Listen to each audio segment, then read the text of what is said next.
Today, we're going to learn how to use every single SMG inside of Counter-Strike 2 and understand how to dominate with these close-range weapons and make sure that we are getting the most value out of these extremely cheap guns. Before we get into the video, I do have to give you a message about some Counter-Strike 2 skins. Thank you to the sponsor of today's video, Skins Monkey. They are one of the greatest and easiest to use CS2 trading sites out there. You can swap out the skins you do not like for brand new ones that are so much more fresh. Even skins that are trade locked can be secured by adding them to your backpack. The greatest thing about the site is that you can buy skins for so much cheaper with a 35% deposit bonus when you use my code CoJo. Make sure to check out the freebie section where you can get a free skin just by completing tasks. On top of the bonuses, you also get a $5 bonus when clicking the link in the description. Alright guys, so let's talk about the SMGs. In general, in Counter-Strike 2, SMGs are extremely effective and they're going to be for the most part your run and gun type of weapons, right? You're going to want to run around with these and get aggressive and up in people's face. We're going to start and talk about the T-site SMGs, and that is going to be the MAC-10, and I guess we'll get into some of the other ones that don't really matter what side you're on. So the MAC-10 is one of the greatest SMGs because it is only $1,050. And the beautiful thing about the SMGs inside this game is you get such a high kill reward for every single frag you get with the SMGs. They're low cost, you get a lot of money, and ultimately they're just super valuable. So with the MAC-10, it's really good because the spray pattern is extremely easy to learn. It's just pull down to the right a bit and then pull to the left. And the beauty of this thing is it's so cheap, but you can run around and find so much effectiveness with it with jump shotting. Jump shotting is so accurate, it's so good. That means like if your team wants to do a halls pop, it's perfect because you can jump out halls with some crazy movement and get some really good frags with it while being totally accurate still. So definitely a gun you want to keep moving around with. If you're crouching with the MAC-10, if you're sitting in one spot, you're not using it right. So get aggressive with it, get up in people's face. And your goal with this gun ultimately though should be to try to upgrade it to a rifle. So if you kill an M4, get the M4 and use the M4. This gun is so effective on eco rounds because it costs barely anything. When the other team's on an eco round, because it costs nothing, and it also gives you that kill reward and shreds through unarmored opponents. Unarmored opponents are going to get shredded by most SMGs, but the MAC-10 is by far the best for that. Now, let's talk about the UMP. This is a gun I have neglected for a long time, but is very good. Now, a lot of people love to use this gun, and again, it's another easy spray pattern to learn. You just pull down to the left and then to the right a bit, and it's very accurate. This gun has 25 bullets, and it again is so cheap at $1,200. It's gonna be $150 more than the MAC-10, but the beautiful thing about the UMP is that it penetrates armor much better than the MAC-10. So this is more viable of a weapon when you're facing opponents on M4s and things like that. So I see people using the UMP on CT side a lot more. I see them using it in close range angles like this, playing here, playing in CT spawn, doing stuff like this. And the reason is we'll swap over to the CT side in a bit, but the UMP is the cheapest CT weapon because the MP9 is a little more costly. So on T side, I wouldn't really use the UMP at all, not very valuable. But on CT side, definitely. On T side, just use the MAC-10 and go for those headshots when you're playing against players that have armor. So UMP can be useful, maybe needs a little bit of a buff, maybe not, maybe it's good where it's at, but that is that. Let's go ahead and talk about the MP7 now. Now this gun I think is very good. This is essentially going to be your rifle of the SMGs. This gun is super effective at longer ranges and mid ranges, and the only tricky part about it is that it has a weird spray pattern.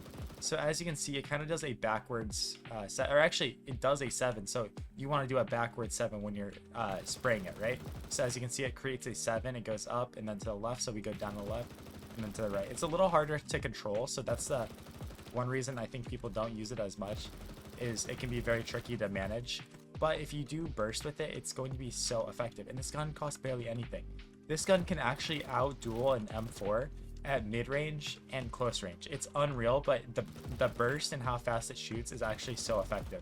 So actually I would prefer to have an MP9 versus an A1S in this type of duel where it's like close range fight like this. The MP7 is going to win over 50% of the time when it's this close. The A1S, it shoots slower, so if both players are accurate, the MP7 is always going to be on top in that regard. So very solid SMG to have, definitely something you want to pick up for your loadout slot and have just as a mid-range rifle. On T side, it's kind of useless though. You can just get the dual wheel, but on CT side, again, very useful gun.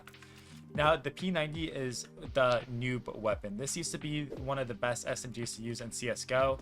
Ultimately, in CS2, there's pretty much no place for this gun, ultimately, because it's 2350, more expensive than the Galil, and the only benefit it has is it has 50 bullets, and it can be decent against, armor. It can be decent. It's not good, it's not bad, but, you can run and gun with it, play with it like a normal SMG. It's not good at jump shotting, very inaccurate.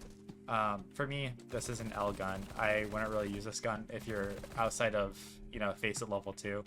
And ultimately, I think the other SMGs are much more viable. Don't pick this gun up. You might as well get a Galil on T side, and then on CT side, you might as well get a FAMAS. So throw this thing into the garbage. It needs to be cheaper or changed in some sort of way to make it more viable to use. But yeah, that's all the weapons I have here on the T side of things. Let's go ahead and switch over to the CT side now and check out what we got. While we're switching, guys, if you want paid coaching services, I do offer those. If not, I have free content here on YouTube that you can watch. Hit that subscribe button. It supports me a lot and helps me live out my dreams and continue to provide you guys with the best information possible. So yeah, let's go ahead and look at some of the SMGs I have here on CT side. Let's go ahead and start off with the best one. The MP9 is unbelievably good. This gun shoots so fast. The only downside is it has kind of a crazy spray pattern because of how fast it shoots. In general, you kind of want to pull down to the right at the beginning and then see how it kind of drags. You want to just pull down to the right, and that's going to be your best bet. Like I said, the MP9 though is absolutely crazy because of how fast it shoots, and it does high damage. This is going to be your best friend at close range when people are like walking into your angle, so you can hold up here in holes with it. I like playing like on balcony with it, very good, because we can get kills here. And the beauty of it is it's actually pretty accurate jump shotting. It's not going to be 100% obviously, but ultimately jump shotting with it actually is like very accurate, surprisingly. Like it doesn't seem like a gun that would be accurate, but it really is. Like, look at that. You can laser beam people down. So with this gun, for sure, you want to hold close range fights, and then when things start getting chaotic, be the person to swing. So if they're smoking off CT here, it's about to land, someone swings you, boom, get them, and then get into the action here and start spraying them down and try to take advantage of the fast bullet speed. You got to go for headshots with this weapon, and this gun is one of the best ones to use when the other team is on low buy. When they don't have that head armor and body armor and they're on eco round, this gun absolutely tears through people that don't have armor. And when they do have armor, you have to go for headshots at close range. You have to be here and double dink them or something. One of my favorite SMG. It's probably the best SMG in the game. It's absolutely broken right now. This definitely needs a nerf. Let's go ahead and look at a gun that does not need any sort of nerf. It is the PP-Bizon. Now, this gun is purely a psychological weapon. It is $1,400. I would not even have it in your loadout slot. It's a troll weapon, but if you do, the only purpose for this gun is to abuse your opponents mentally. It just psychologically damages them. It's bad in every single form. It does barely any damage. It's like shooting BB guns. And it's just overall literally the weakest SMG in the game. No damage to armored opponents. It shoots little pebbles out. It's such a weird weapon. It's not even the best for running and gunning. It is good. Every SMG is good, but there's other SMGs that are better at running and gunning. It's ultimately just a weapon to scare your opponents with suppressing fire. Like, you can pick it up and spray. Essentially, pick this weapon up when you're dominating the opponent so hard, and you're like, okay, guys, I'm just better than you. Like, you have no chance to win this game because I'm just better. That's when you pick this up and use it. Other than that, throw it out. It's useless. Maybe it's good on rounds where they don't have armor, but so is every other SMG, so it's just pointless. It costs way too much. I don't know why it costs $1,400. It's completely useless. Let's go ahead and talk about the last SMG in this video, the MP5. Now, personally, I don't know much about this because I don't like using this gun. I think the MP7 is better. It looks like it's the same spray pattern as the MP7, but the only benefit is that this weapon is silenced and it shoots slower. So the silence actually can be extremely effective, as there's very few guns in this game that are silenced, because you can spam through certain areas without them knowing exactly where you're shooting through, because there's no tracers. It makes less noise. It's good if you're going to be a sneaky player and flank around.